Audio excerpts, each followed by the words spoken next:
Hey, y'all. I will be eternally grateful for my coaches who changed the trajectory of my marriage and therefore the rest of my life.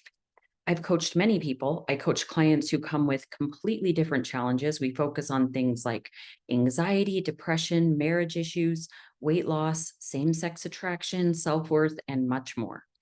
I love seeing clients make great strides in feeling better. We take a look at their thoughts, we decide which ones they want to keep and which ones they want to discard. And in the process, they change their belief system and then their hearts for the better. Each of them has very different and difficult circumstances, but in a way, we're all the same. Each of us is given weaknesses from God. We also have difficulties that we create for ourselves. Some challenges are just our reality living in this fallen world. People do things and then we think thoughts, and those thoughts make us feel bad. We all have our stuff. No adult gets out of this life without experiencing a myriad of challenges. No one is immune from needing to be refined through trials. The purpose of all opposition is to remind us to look heavenward. This process is to overcome what is uniquely ours to face, and it's the main purpose of our lives. The goal I have for myself is not just to figure out how to survive in this world with my unique challenges, but to thrive. Sometimes our struggles take us down to a dark place that is hard to recover from. I know I felt this way in my marriage. I felt full of darkness at some points. In Doctrine and Covenants, verse 67, we read, "And if your eye be single to my glory, your whole bodies shall be filled with light, and there shall be no darkness in you. And that body which is filled with light comprehendeth all things." So, one of the things I started to comprehend through coaching was my value. I realized that nothing I did or didn't do changed my worth. I was born 100% valuable because I did not create myself. I don't need to prove my value to anyone or show them my value. And I don't need to constantly look for evidence of my value anymore. This didn't happen overnight. I practiced believing these thoughts for a long time until they stuck. Between the gospel of Jesus Christ and the life coaching principles that I've chosen as my belief system, I have consciously taken the darkness out of my life. I'm not perfect or even close, but I am filled with so much more light. What was bringing in so much darkness, which I didn't understand at the time, is described in Alma 12:14. For our words will condemn us, yes, and all of our works will condemn us. We shall not be found spotless. Our thoughts will also condemn us. And in this awful state, we shall not dare to look up to our God. So my perceptions were skewed and I didn't realize it. I blame my feelings on my circumstances and the people I thought were creating them. That's why I had so much darkness in my life. When your unhappiness is someone else's fault, you are powerless to ever feel better unless they change. When they don't change, you remain trapped and stuck. And it becomes a very hopeless situation, the way that you're feeling. So, life coaching helped me with the challenges I faced in my marriage and life. The work I did required me to change my perceptions. I did lots of self examination. That's hard work, and work I know I will be doing after this life. I continue to learn how much control I truly have over my words, my behaviors, and my thoughts, and my experiences in general. I'm the type of person who has things come out of my mouth I really wish I could take back, but it's too late. For so long, I didn't understand how to control this. This work helped me realize that before anything came out of my mouth, I had a thought about it. I usually had many thoughts about it. Our words come from somewhere. In Matthew 12:13, we read, "How can ye, being evil, speak good things? For out of the abundance of the heart, the mouth speaks." An example, which I think is really common, especially for women, is feeling like family members aren't helping as much as they could be. You see them sitting around not helping you, and you think certain thoughts like, "I wish I could just sit around," or "I'm amazed that they can just sit there and not realize how much help I need. Without me, nothing would get done. I'm the only person who cleans around here," and abundance of other thoughts. Where these thoughts are lurking, you have many other subconscious thoughts around this same circumstance. The combination of all these thoughts your brain is offering you just under the radar start to bother you. Then it starts to fester, which means your brain keeps revealing more evidence to you of how unfair it all is, because that is what you are subconsciously focused on. Eventually, one or more of these thoughts that have been on repeat in your mind for days finally come out of your mouth in the form of a sentence like, and it's usually not very nice. You say something like, I'm sick and tired of doing everything around here. Then you feel bad because you weren't nice. You are judgmental and critical with those you love most. And then you judge yourself for being judgmental and critical. It's a cycle that is really hard to fix if you don't have tools. Before I had awareness, I blamed others for my negative emotions. I learned the key to having more control of what came out of my mouth was having more control over what I was thinking. Choosing different thoughts brought light and peace back into my life. I really started to feel a shift in my personality that was refreshing. I felt so much lighter. One life coaching concept that really helped me is the 50-50 concept, which is that all of us will experience 50% positive emotions and 50% negative emotions as a rule throughout our lives. I imagined once I really had a grasp on thought work and was able to become aware of my thoughts and implement new ones, that I could just change my negative thoughts and then I would feel way better all the time. Heck, my life could be 100% happiness and joy. Wow, was I wrong? Even with all the thought work in the world, 100% happiness isn't possible. We are humans in this world, which means that about half the time we will experience negative emotion. The truth is, we actually want to experience negative emotions. Think about it. When someone dies that we love, we want to feel grief. When we don't get a job we've worked hard to qualify for, we want to feel disappointed. When our children get hurt, we want to feel sad. When someone we care about is making decisions that brings harm to themselves and others, we want to feel sorrow. Heavenly Father told us before we ever came to earth that we would experience opposition. This was the plan we agreed on. We know that part of these challenges would prepare us to become more like God. Living in a 50-50 world is the way we grow and learn. Nothing has gone wrong. In Nephi 2:11, he says, it must needs be that there is an opposition in all things. He explains that opposition is essential, or righteousness could not be brought to pass. So I want to share with you two of the people I admire most,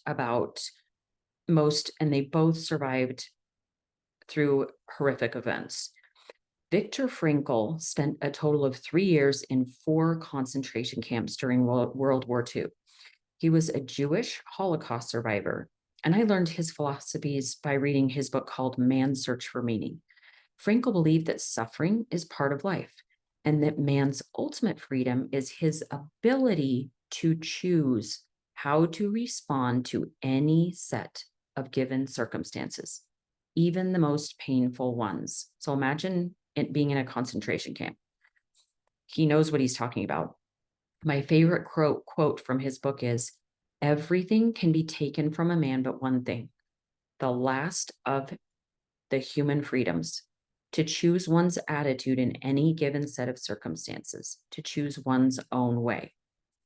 When we are no longer able to change a situation, we are challenged to change ourselves.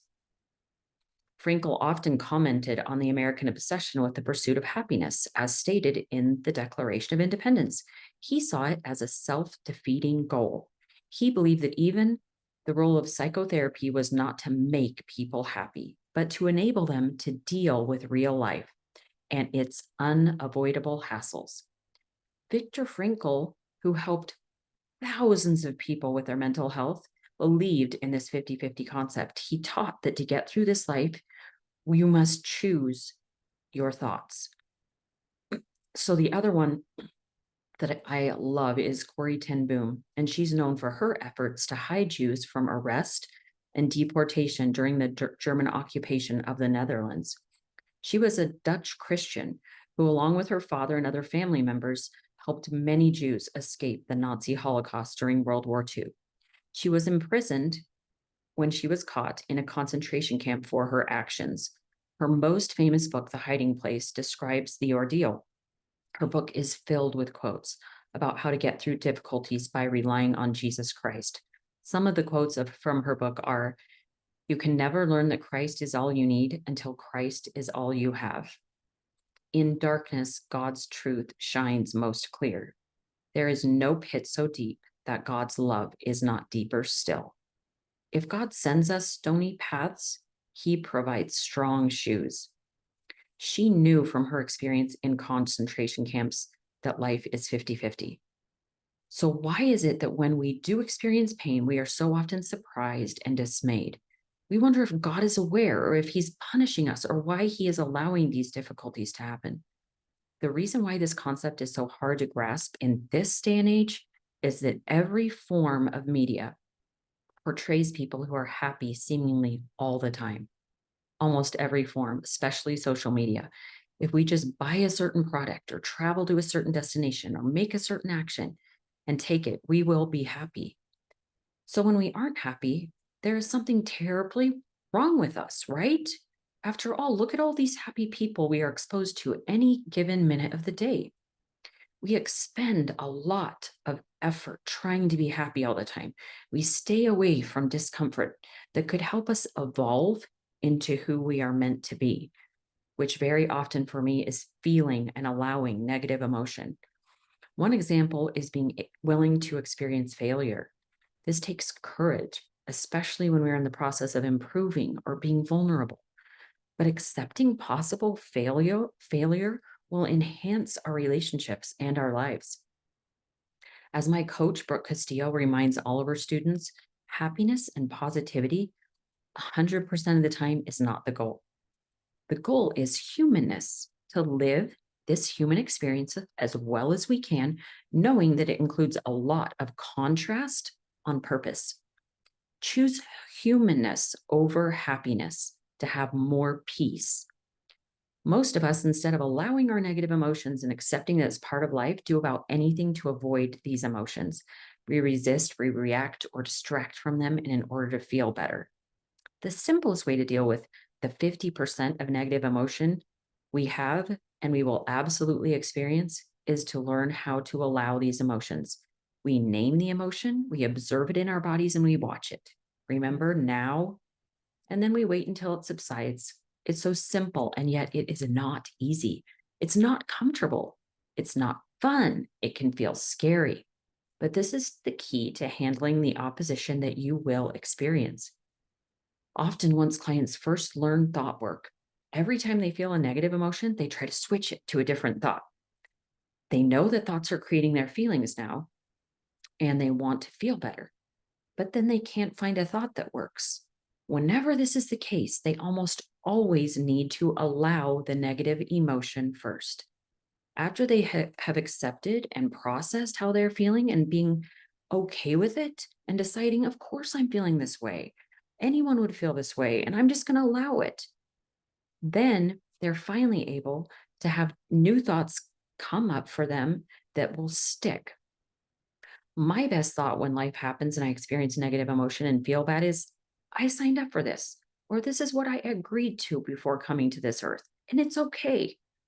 And what always makes the 50% pain, anger, disappointment, sorrow, and every other hard emotion okay in the end is Christ. He has borne our grief. He has felt every negative emotion we have ever experienced. He's willing to help us, and he wants to heal us. When we allow our emotions, instead of trying to escape them, he can do this for us. When we push away our emotions or try to distract from them in an effort to avoid the pain inside, we actually hurt ourselves and others because we're trying to release this emotion. And we are almost always, it brings a net negative to our lives. We're not allowing the Savior to heal us. He has the power to change and heal our hearts. This change happens when we acknowledge and accept our challenging emotions and turn to Him. for help and healing. So back to Doctrine and Covenants 88, where we learn to study, sanctify yourselves with your minds. They can become single to God. And the days will come that you shall see him, for he will unveil his face unto you. And it shall be in his own time and in his own way and according to his own will. Christ can absolutely help us with hard emotions. He wants to help us. Are we willing to allow these emotions, as scary as we imagine it being, in order to give him the chance to heal and change our hearts? If I'd only known the way, I would have saved myself so much heartache and pain. Allowing emotions and consciously choosing helpful thoughts changed my life. That is why I take time to do this podcast every week. I want to help you experience the healing and peace in your life, and I know the way. Adopting the beliefs I am teaching you each week helped me to create a fulfilled, happy, and purpose-driven life. I have received the greatest of miracles. That is why I always end this podcast by asking you to seek and expect your own miracles. If it was possible for me to recover from the darkness, it's also possible for you. We'll see you next week.